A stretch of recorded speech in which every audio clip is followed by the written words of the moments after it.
तो गाइस ये अपडेट केवल हम लोग को पहले सुनने के लिए मिल रहा था कि लास्ट जून में यह अपडेट आ जाएगा एईपीएस मार्केट में और हमें देखने के लिए मिलेगा। लेकिन अब यूआईडीएआई की तरफ से ऑफिशियली सर्कुलर भी आ चुका है इस अपडेट से रिलेटेड, और इस सर्कुलर में क्या क्या मेंशन है इसके बारे में आप लोगों को डिटेल्स बताने वाला हूं। देखिए बेसिकली आरबीआई के नए गाइडलाइंस के अनुसार 30 जून 2024 तक जितने भी L0 बायोमेट्रिक मशीन है सारे के सारे डिवाइस वर्किंग में रहेंगे, चाहे किसी भी कंपनी का L0 बायोमेट्रिक मशीन हो। लेकिन 1 जुलाई से जितने भी L0 बायोमेट्रिक मशीन है उन्हें L1 में अपग्रेड करना पड़ेगा।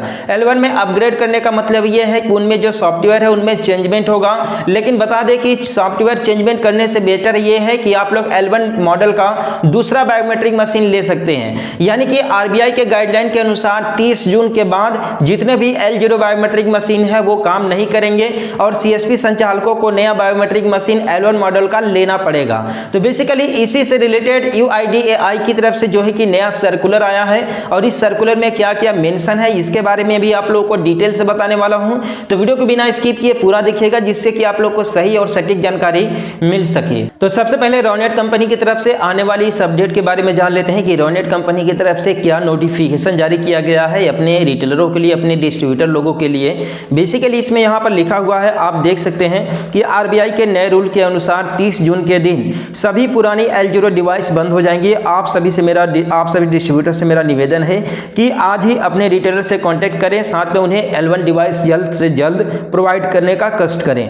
आपका बिजनेस बना रहेगा, कोई बिजनेस में कोई भी गिरावट नहीं आएगी। और आज ही कॉल करें और बताएं कि पॉइनियर जो है कि डिवाइस ही लेना है। बता दें कि यहाँ पर देखिए सभी कंपनियां अलग अलग जो है कि डिवाइस को जो है कि प्रमोट कर रही हैं। जैसे स्पाइस मनी मंत्रा डिवाइस को प्रमोट कर रही है, साथ में पेनियर बाय स्ट्रैटेक डिवाइस को प्रमोट कर रही है, और यहाँ पर पॉइनियर डिवाइस को जो है कि प्रमोट कर रही है। तो देखिए यहाँ पर जरूरी नहीं है कि कंपनी जिस डिवाइस को प्रमोट कर रही है आप उसी को बाई करें। आप लोग कहीं से भी किसी कंपनी का भी L1 मॉडल का बायोमेट्रिक डिवाइस बाई कर सकते हैं, खरीद सकते हैं, जहां से आप लोग को सस्ता लगे, जो डिवाइस सस्ता लगे। ठीक, बेसिकली बात करते हैं कि यूआईडीएआई की तरफ से क्या जो है कि सर्कुलर जारी किया गया है। तो बेसिकली आप यहां पर देख सकते हैं कि यहां पर जो ये अपडेट है, ये जो सर्कुलर है यूआईडीएआई की तरफ से ये सर्कुलर जारी किया गया है। आप यहां पर देख सकते हैं विशिष्ट पहचान प्राधिकरण, इसी के द्वारा इसमें जो है कि सर्कुलर जारी किया गया है, जिसमें यहां पर लिखा हुआ है to all Aadhaar user agencies, ठीक है, एंड ई-केवाईसी यूजर एजेंसी। यानी कि यहां पर देखिए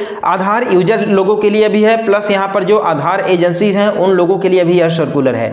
ठीक है, तो आप जाहिर सी बात है कि आप आधार यूजर हैं, प्लस आधार यूजर के जो एजेंसीज हैं जहां पर आधार ई-केवाईसी के माध्यम से सत्यापन होता है, ठीक है, ऑथेंटिकेशन होता है, उन लोगों के लिए भी यह सर्कुलर है। यहां पर लिखा हुआ है सब्जेक्ट लिखा हुआ phase out of existing L0 registered devices from the Aadhaar authentication ecosystem regarding. ठीक है, यहां पर L0 डिवाइसेस जो रजिस्टर्ड है उन सभी से रिलेटेड और जो इकोसिस्टम बना हुआ है L0 डिवाइस से रिलेटेड, उसी से रिलेटेड जो है कि यह अपडेट है। ठीक है, और बेसिकली बता दें कि यह अपडेट इतना ज्यादा पढ़ने की जरूरत नहीं है, साफ साफ भाषा में आप लोगों को बता दें कि यहां पर जो है कि सिक्योरिटी रीजंस की वजह से, यहां पर सुरक्षा कारणों की वजह से, प्लस जो आपके डिवाइस हैं L0 मॉडल है उसमें काफी सारे तकनीकी खामियां होने की वजह से, क्योंकि देखिए L0 डिवाइस भी कम नहीं है, वो अपने समय के हिसाब पर बेहतरीन था। ठीक है, जब उसका समय था, लेकिन अब जिस हिसाब से टेक्नोलॉजी बढ़ रही है, जिस हिसाब से अपडेट हो रहे हैं, उस हिसाब से जो है कि बायोमेट्रिक डिवाइस में भी अपडेट होना बहुत ही जरूरी है।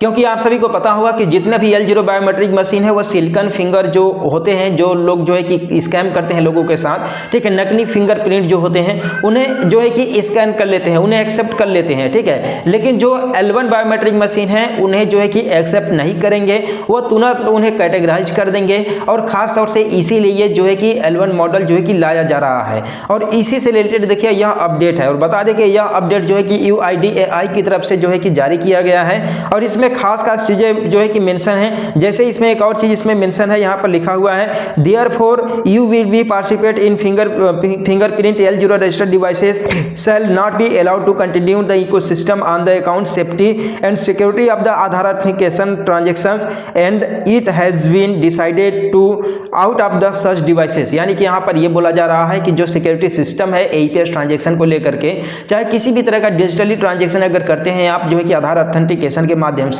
तो उस बिहाफ से यह सुरक्षित नहीं है, जिसके वजह से L0 बायोमेट्रिक मशीन को आउट किया जा रहा है इस इकोसिस्टम से। यहाँ पर 6 पेज में यहाँ पर लिखा हुआ UIDAI reiterates that the sunset of the fingerprint L0 RD devices has been set as 30/6/2024 and no further extension will be provided। यानी कि आप यहाँ पर देख सकते हैं कि लास्ट इसका जो डेट है 30/6/2024 है, इसके बाद जो है कि फर्दर ये प्रोवाइड नहीं किया जाएगा। ठीक है, तो आप यहाँ पर देख सकते हैं कि ENCL एज एबव है, यानी कि जितने भी यहाँ पर मेंशन किए गए हैं सारे के सारे जो है कि अलाउ हैं, सारे के सारे आप लोगों को गाइडलाइंस फॉलो करने होंगे। ठीक है, अगर आप फॉलो नहीं करेंगे तो आपका जो L0 बायोमेट्रिक मशीन है वो वर्किंग में नहीं रहेगा। ठीक है, तो आई होप कि आप लोग को इस वीडियो के माध्यम से UIDAI के नए गाइडलाइंस के बारे में पता चला होगा, नए सर्कुलर के बारे में पता चला होगा। तो हम लोग मिलते हैं फिर किसी नेक्स्ट वीडियो में एक नए अपडेट के साथ।